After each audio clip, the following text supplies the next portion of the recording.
Printing money keilmuannya banyak yang tidak paham, dan bagi yang sudah makan ilmu ekonomi sangat takut dengan yang namanya iblis inflasi. Doktrinnya diulang-ulang agar tidak ada yang berani menjalankan, kecuali Amerika dan Cina pada saat ini. Tetapi itu ada benarnya, takut dengan inflasi. Ilmu ekonomi kampus yang hanya hafalan buku catatan orang dari zaman ke belakang dulu, ditambah tidak pernah ada visi ke depan para ahli ilmu dan pembelajar tadi, maka ilmu tadi hanya diulang-ulang dan menjadi dogmatis pelajaran tersebut.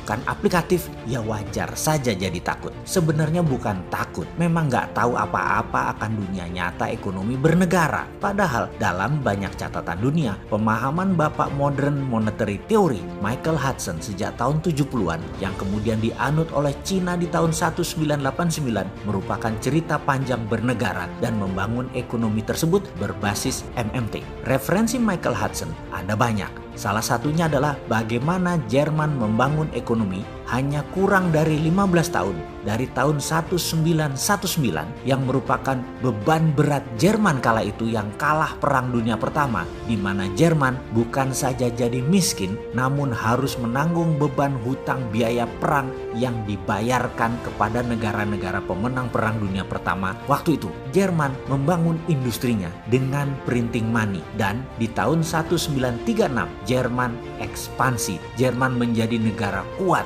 Jerman menjadi negara adidaya. Sisanya adalah sejarah. Churchill, pemimpin tertinggi Inggris tahun 40-an, juga FDR, Franklin Delano Roosevelt, memerintahkan JMK, seorang ekonom handal di ujung masa baktinya di bidang ekonomi, untuk menghitung biaya perang agar Amerika dan Inggris menang perang. Berapa biayanya dan apa saja yang harus dibangun. Dunia menyebut ilmu tersebut adalah war cost accounting, dan kemudian printing money dilakukan. Selepas Perang Dunia Kedua, Amerika membangun dunia otomotif permesinan, juga infrastruktur untuk bisnis mobil, bus, kereta api, dan pesawat terbang dengan printing money based on project yang bernama New Deal. Kemudian sekali lagi kita semua tahu, semua menjadi sejarah. Cerita berlanjut, Michael Hudson dengan Hudson Institute-nya sebelum jayanya tersebut di tahun 70-an menginspirasi dolar tanpa jaminan emas lagi di zaman Presiden Nixon. Lalu sebagai guru ekonomi, beliau mengajar lama di Peking University, di mana saat ini semua petinggi Politbiro PKC, Partai Komunis Cina, adalah murid Michael Hudson.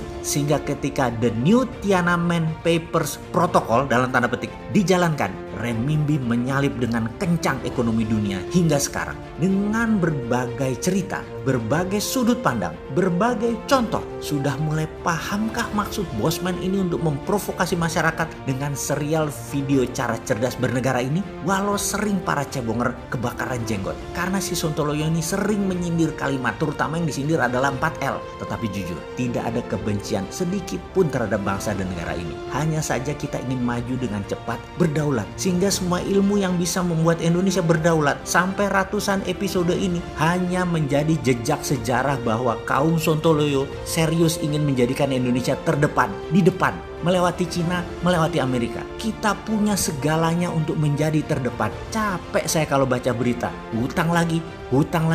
Kelihatan banget bukan ahlinya kelola negara.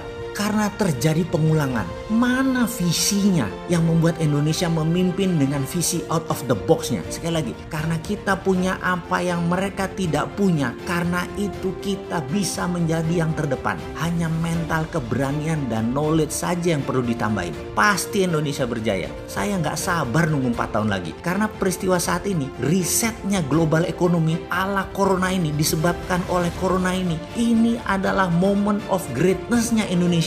Harus ambil peluang itu sekarang. Sekaranglah kita bergerak, bukan nanti. Grand plan-nya ada kan? Bosman yang kaleng-kaleng begini sudah ada. Gak percaya? Mau diurai? Kita mulai dari strategi printing money. Saat ini ekonomi Indonesia kanker stadium 3. Kita beri stimulus ekonomi. Jangan asal memberi stimulus. Begini ya caranya.